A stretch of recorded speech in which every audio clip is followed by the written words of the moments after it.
Oh, my volume slider was down, but Hit we're it. ready to go. It's Wednesday, October 2nd. I don't know if today's pumpkin spice day or yesterday wasn't. They No. launched it forever ago. But today we're following up on the port strike, the flood, sales growth, Ford's power promise, and whoever else happens to chime into the comments. The comments have been hot fire this week, so we need to keep that running. I know. I think. I feel like that definitely adds a little pep to my step when I see people asking questions. Without a doubt. And I think we're still working on this, but there was somebody on the stream yesterday. Nathan, what was the name on YouTube? Do you remember? Nathan's our producer, and he's backstage right now, and he told me to find it. We'll find it. But he's a pilot, and he said, "Go ahead, Nathan. Were you leaning in?" No, I'll wait till Nathan just pop on when he's ready. Yeah. But he was a pilot saying, "I can help fly supplies into hurricane or had victims. Pilots or something of that. Yeah, nature. And I have a friend who reached out saying, "Hey, do you have any pilots?" And so I connected with that friend. He's like, "Yep, we still need to hook us up." But that person never emailed. They said they did, or maybe the email got wrong. We checked our spams. We didn't see it. Tamburino on YouTube. Tamberino. See, I feel like I've seen that somewhere. I have across the. I know the waves. If you know someone that uses call sign Tamburino, you should let us know. I just feel like that's like the person they call in to the hippie band. Right. All right. This part of the chorus. Tamburino. We're gonna have a little Tamburino in the chorus. All right. Now that we're done making fun of your call sign. No. I have to go back to the fact that you introed the whole thing and you said pumpkin spice twice. I know. It's not even in the stories today. I'm so sad about that. I just saw it and I was like, I don't know. What's today? October 2nd. I don't know. What else can we celebrate on October 2nd? Oh, I know what. Let's get in trouble. There was a vice presidential debate last night. Oh, yeah. Let's talk about that. There was a presidential debate where there was zero name calling. I was like, something's up. What? It was a really nice civil debate. I was like, oh, this can still exist. It was really nice. Man. It was really nice. You did. Sad. Yeah, I know. Yeah. I know. We were like, oh, let's watch for a few minutes to just see, you know. That's good. I'm proud of you. And then we were in it and we were like, oh, this is actually a debate. Like we're talking about facts and going like back and forth actual thing and using rhetoric and logic to have a conversation. I was like, oh, okay, maybe, I don't know. So I think that's worth celebrating. I could say more things about that, but don't say anything else. At a risk of getting in trouble or whatever it may be, we're going to keep going. Do not say anything else. The auto industry did come up in the debate once around EVs, but it was relatively benign, or I would have remembered it. So I was kind of listening for the auto industry stuff. Speaking of auto industry stuff, we do have a webinar coming up on Friday. Just go to our website, scroll down, quick shot. That's all we're going to say about it. But you should be there because they're a lot of fun. You're going to learn a little something about your marketing and your operations actually working together and what that does for your business, which is a lot of good things. All right. We said we're going to update the strike and the hurricane every day this week if there's something to update. And there is. So the dockworker strike at all the East Coast Gulf ports is entering day 2 with no resolution. They mean business. Let me just tell you that. European automakers, however, might face the brunt of the disruption threatening to cripple supply chains because the European ones, it's like all East Coast. It's the only place to get things shipped to and from. Affected ports are handling 34% of U.S. motor vehicle and parts trade, worth $135 billion a year. There's a professor, Jason Miller, on LinkedIn. He posted a list of the most affected goods by this. Number 1 is furniture and parts for furniture. Number 2, parts and accessories for motor vehicles. Whoa. Number 3, bananas. No, not the bananas. The minions are upset. But no, this is, rubber is actually like 5 or 6 down on the list. So, I mean, major disruption in the auto industry. Number 2 on the list. So, obviously, the longer this goes on, I've seen some people say that if it lasts less than 2 weeks, it'll just be a blip. But once you start going past, there's like a knock-on effect that starts to affect a lot of other things. And if you don't know about like the main intent of this dockworker strike is it's not so much held up around pay increase. They've kind of got that figured out. It's much more around automation. And so I didn't know that. It's a really interesting topic that it's not just like all hung up on pay. It's actually on a commitment to not introduce automation into the docks. Ooh. So like cranes and power units and things like that. So it's a lot more of a theoretical type thing. So wow, that's a lot harder to negotiate.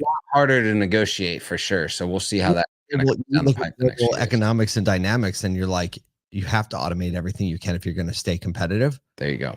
Whoa. Okay. Well, that got more complicated. Got him. So let's give an update on the Hurricane Helene. While dealerships are still trying to figure out like what the actual impact and affects the industry is, like how many how many cars do we lose? What facilities are going to be down? Ken Ganley's Florida Kia dealership. This is Florida, right? We're not talking North Carolina or Georgia where like we're seeing a lot of this flooding, but just in this Florida dealership, they reported a loss of 672 vehicles, including 12 customer cars being totaled right out of the gate due to flooding. That's just one store. Estimated losses are 28 to 30 million with 3.5 million in deductibles. That's just one place. They did reopen 2 days after the storm, despite the severe damage, because that is the spirit of the auto dealer. Right. Of course. And Ken said Kia was incredible throughout this. They immediately had cars available for us. Believe it or not, we sold 2 new Kias yesterday. That's amazing. That is the spirit right there. Get after, like, now I'm just ready to run through a wall. Forget the rest of the story. Yeah, if they can handle that, you can handle anything you got on your plate. If you can do that, you're in. You're good. Power, you don't have water damage. You're ready to rock. Again, we'll continue to keep updated on what the impacts of these are. Fortunately, we haven't heard from all of our sources, haven't heard anything of any like significant injuries or deaths in the auto industry or amongst industry employees. I mean, obviously a lot of personal losses though, in property, people's homes and things like that. So again, we're here to help. If you know of anyone that needs help or something that needs some attention on it to get some help, please reach out, crew, CREW at asodu.com. And we'll do our very best to help move whatever we can forward. That's right. Speaking of moving forward, or backward as we're moving forward. So, I mean, it could be worse. As the third quarter ends, U.S. auto sales growth slowed to an estimated 3.88 million units, just 0.2% of a year-over-year decline, way below expectations, signaling a lot of caution in the market. So basically, inflation and higher costs are making consumers more cautious, pushing demand towards smaller budget-friendly vehicles like subcompacts, SUVs, subcompact pickups. GM is expected to retain the top spot in sales, though it will see a 3% decline, while Toyota and Ford are close behind. Interest rates for loans remain high, with rates nearing 9.61% for new vehicles and nearly 14% for used, keeping buyers on the sidelines. Here's Chris Hobson from S&P Global Mobility, says consumers in the market continue to be pressured by these high interest rates.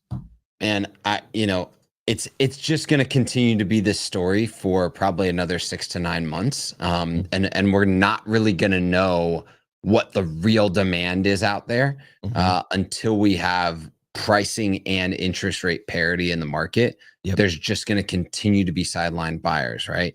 I think that being intelligent about your stocking strategy and being intelligent about your payment communication strategy, especially upfront in the sales process, is extremely important right now to make sure that you can move a customer through the process, because they're hearing all of these mixed things in the market, interest rates, there's the political conversations around the economy going on. And so your level of communication about payments, interest rates, how that impacts what type of cars you have available for different market segments is like the way to overcome this in the short term until we get parity again. Yep, absolutely. So, look, I mean, this is the ups and downs of this year. I do think this is not quite more of the same, but I think dealers take this news with saying like, okay, this is what the defense is lining up on this play. We're going to snap the ball and we're going to go for it. Yep. Right. It's just how we go. So again, paying attention, but leaning in, because that's what we do. Speaking of paying attention. Stop. Segue. Time. I like this one. This is a good promotion. Man, well, first of all, I should have told Nathan beforehand, and maybe he can go run to Instagram and find the Jim Farley photo of him in a garage with talking about this, because it's amazing. What is it on? Is it on Ford's Instagram or Jim Farley's Instagram? Jim Farley's Instagram. You go find Jim Farley's Instagram. Let's see if we can pull it up while I read this story. But starting October 1st, that was yesterday, Ford is offering free home chargers and installation of electric vehicle to electric vehicle buyers through its new Ford Power Promise program, aiming to remove the barriers for potential EV customers. The program includes free installation of the Ford Charge Station Pro, a level 2 home charger. And they're hoping that it'll ease a lot of concerns around charging infrastructure, boosting some EV sales, especially for like the Mustang Mach-E. Buyers who opt out of the charger program can even receive $2,000 toward their EV purchase or lease. So they kind of like balance that on a rebate. The program also highlights Ford's robust battery warranty, covering EV's high voltage system and battery for 100,000 miles or 8 years. So they're going the Kia play. Yeah. Marian Jaja, CEO of Ford's Model E EV business, said the way we there he is. Oh, we got a photo. Oh, there he is. He's just standing in this little like made up garage. He's got the little charger in his hand. Everybody's got that set up in their garage. Got that little smile. My favorite part of this, just so everybody knows, is the fact that he has a GTO shirt on, which is like the antithesis of. It's the weirdest thing. It's Pontiac the antithesis GTO of any sort of gas love, right? Like, it's just. There's just so much. No, GTD. Photo. It's the Mustang. I was like, GTO, GTD. Oh. Still a Mustang GTD. Okay. Yeah. I was like, GTO. I was like, that's a Pontiac. Okay. Yeah. Well, I mean, shoot, you never know. This is a car guy. GTD. Got it. Car guy. But still, it's just, I think it's so good. But either way, like, I think manufacturers are starting to figure out, hey, we got to figure out how to get people into this and remove the barrier of all the ancillary things that they have to think about. That's right. So. Yeah, no, I mean, this is a beautiful thing. I mean, it's just a big barrier, and dealers that we've talked to and we've been on site, figuring out how am I going to charge at home is a big point of unknown. People have never had a charger. There's questions of like, oh, do I have to have something installed? These days, whenever you need something installed in your house, right, and you need a contractor and all that, that's its own thing. So if you can solve that at the dealership level, and I know a lot of partnerships are coming into play where the dealership has solved that, including it in the financing, in my thinking, it's like the only way to make it easier. So good for Ford to doing this. It makes sense. It is timely, and Jim Farley's just hanging out in this garage, ready to plug in. By the way, the GTD is a 5.8 liter V8 street legal supercar. So Charger, GTD, just throwing that out there. Irony.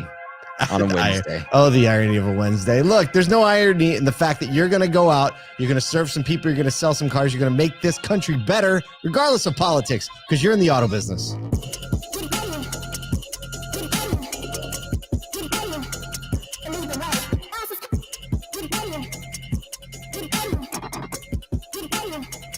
Leave the